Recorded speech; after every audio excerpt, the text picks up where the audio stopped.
Assalamualaikum warahmatullahi wabarakatuh. Pemirsa, kita lanjutkan bincang-bincang kita terkait dengan tahun politik ya. Masih di sekitar tahun politik. Lagi rame Kalau politik. 3 episode kemarin Pak Tar kita bicara tentang bagaimana agar para caleg, para calon pimpinan kepala daerah, calon presiden, calon wakil presiden menuliskan gagasan-gagasannya dan rekam jejaknya, baik itu yang berhasil maupun yang belum berhasil dalam sebuah buku, sehingga nanti para pemilih itu bisa ikut menghangatkan demokrasi pesta demokrasi ini dengan cara membaca buku mereka. Tidak hanya mendengar kampanye lisan ya yang disampaikan di berbagai tempat terbuka gitu, tapi biar lebih diresapi, lebih dihayati apa sih sebetulnya visi dan misi dari para calon itu gitu. Kalau kemarin kan lebih ke anunya Pak Tar, lebih kepada para calegnya, para calon kepala daerahnya, para capresnya. Sekarang tidak, sebetulnya kepada pemilih. Dan memilih itu ternyata kan itu bagian dari daripada kehidupan kita ya. Kehidupan Hari-hari. Bukan hanya memilih presiden, calon presiden, gubernur, calon legislatif, bukan. Tapi memilih mau punya jodoh ya kan? Memilih misalnya mau usaha ya, mau berbisnis, memilih mau masuki dunia kerja apa gitu kan, profesi apa, memilih banyak pilihan di dalam hidup itu. Nah, bagaimana cara memilih yang benar itu Pak Tar?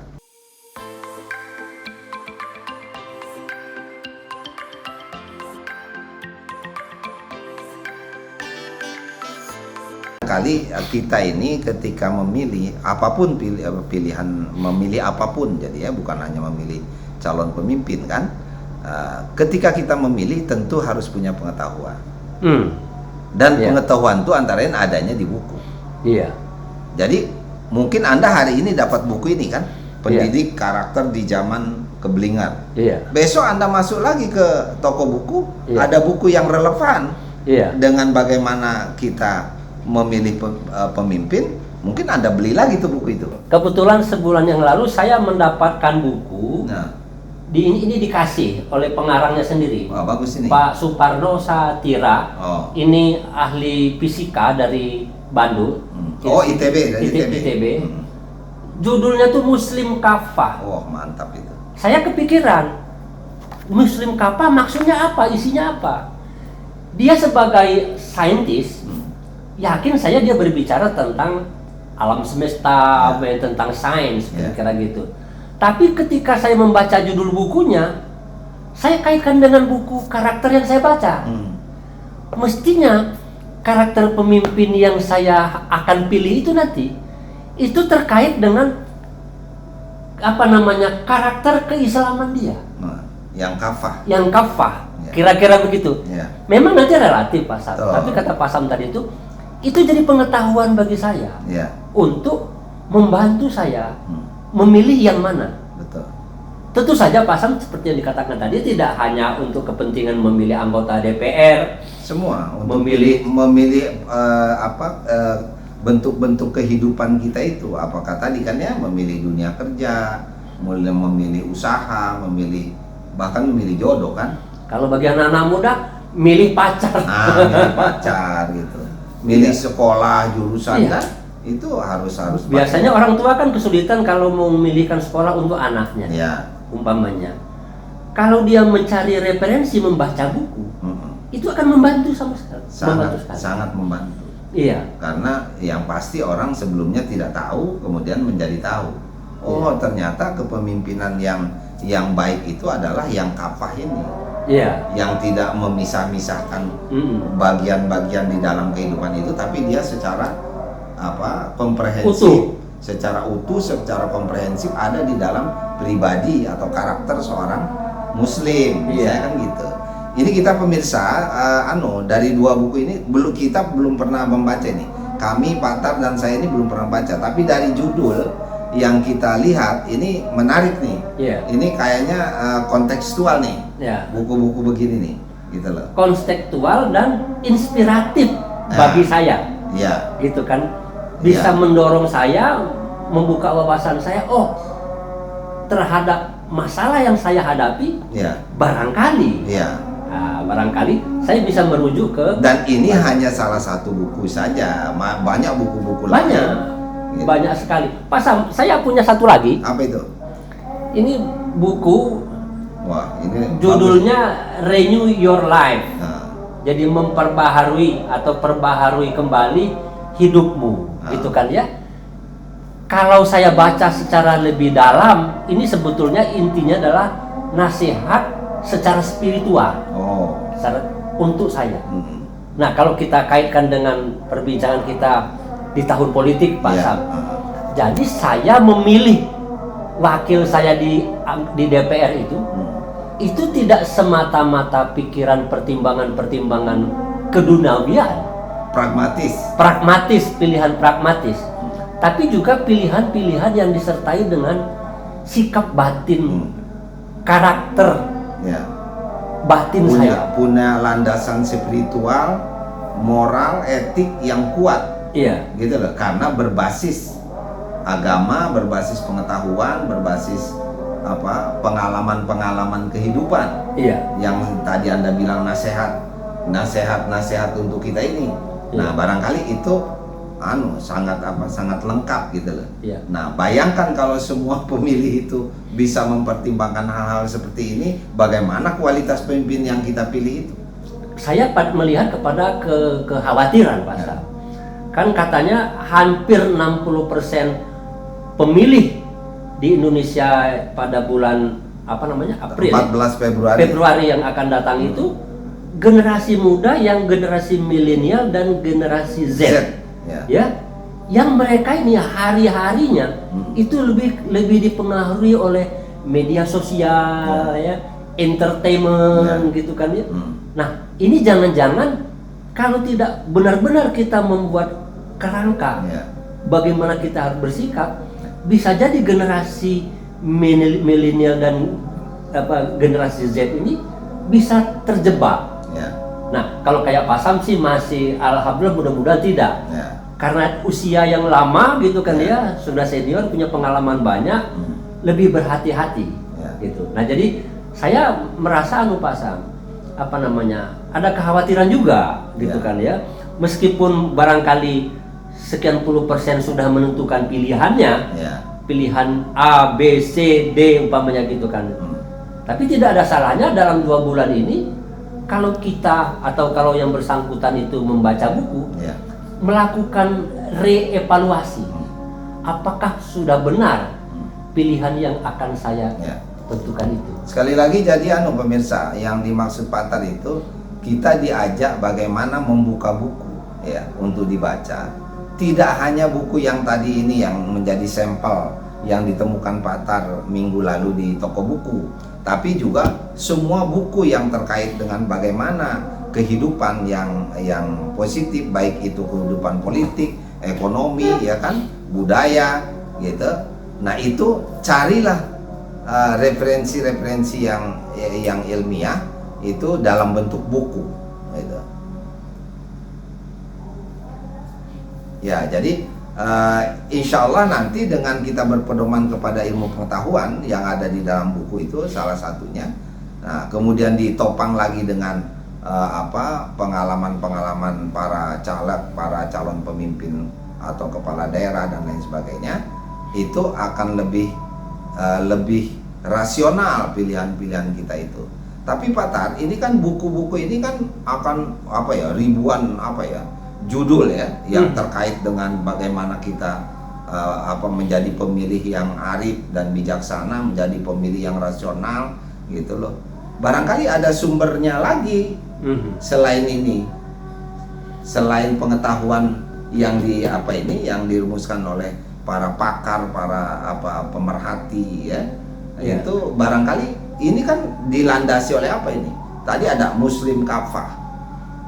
Nah, kalau saya Pak Sam, mestinya memang tidak salahnya kita memilih itu berdasarkan pertimbangan subjektif kita sebetulnya. tidak selamanya objektif. Ya. Ilmu pengetahuan itu biasanya mengiring kita, mengarahkan kita untuk melakukan penilaian secara objektif. Gitu kan ya.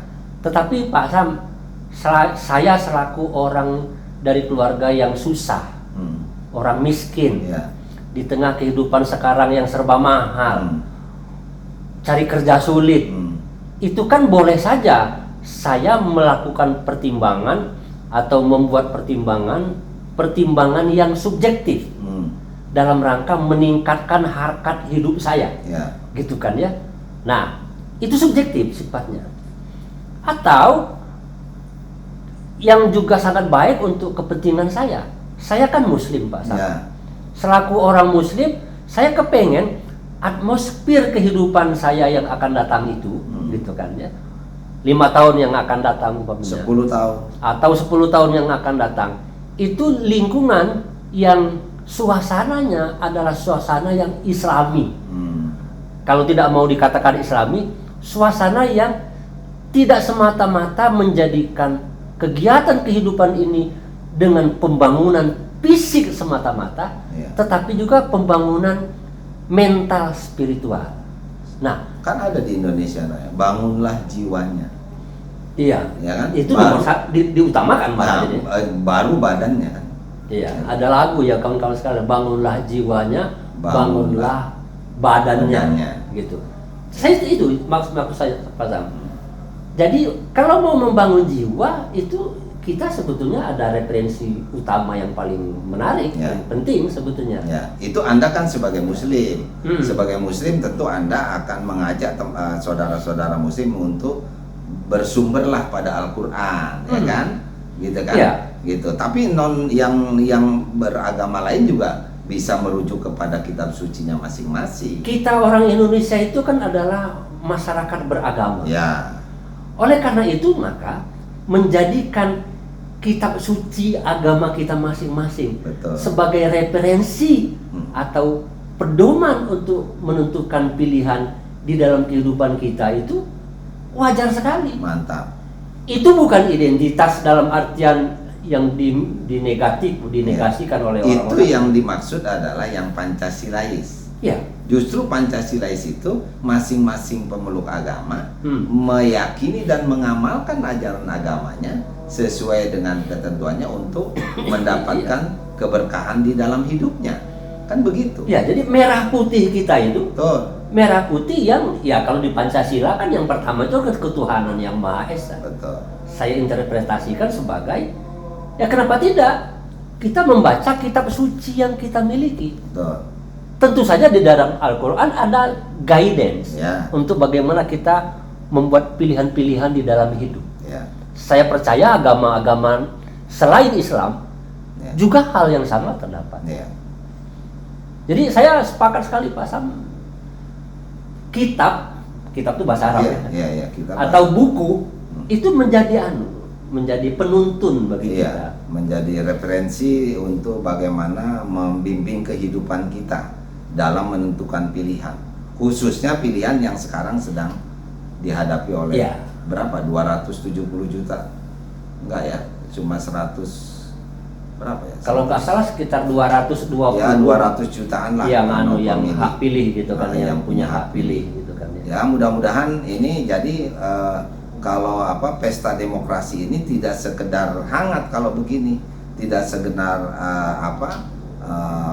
pesta itu kan konotasinya rame-rame gitu kan ya, hanya senang-senang kan ya, tapi juga berkah karena dia didasarkan pada tadi pengetahuan, kitab suci dan lain sebagainya, sehingga pilihannya menjadi benar menurut agama, benar juga menurut teori. Betul. Jadi pesta itu sesungguhnya hanya covernya saja, bungkusnya agar kita tidak tegang, bentrok, konflik. Jangan hanya karena beda pilihan akhirnya kita merusak persaudaraan, ya kan? Apalagi sebaik sesama agama maupun dengan agama lain. Jadi kerukunan warga bangsa ini justru harus diperkuat dengan cara-cara yang ilmiah tadi, Pak. Kalau rasional nggak mungkin dong ada gontok-gontokan, ya kan? semuanya menyadari bahwa Ya. oh pilihan dia itu adalah hak dia.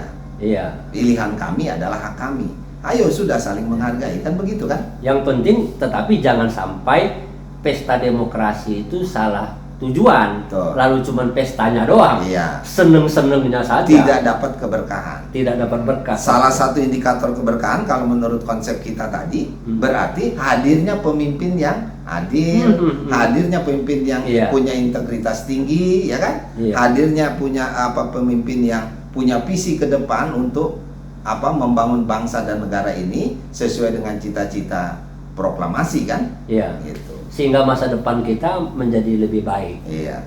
Saya kira gitu pemirsa. Jadi perbincangan ini adalah bagian daripada kiprah Jalan Buku dalam rangka meningkatkan program literasi secara keseluruhan. Dan ternyata di tengah-tengah pesta demokrasi ini banyak hal yang kita bisa ambil manfaatnya dalam kaitan menggalakkan literasi, gerakan literasi ini Pak Tar. Ya. Jadi tidak hanya sekedar memilih, tapi kita juga ada peningkatan pendidikan politik. Ya. Nah, ini pendidikan politik secara lebihan.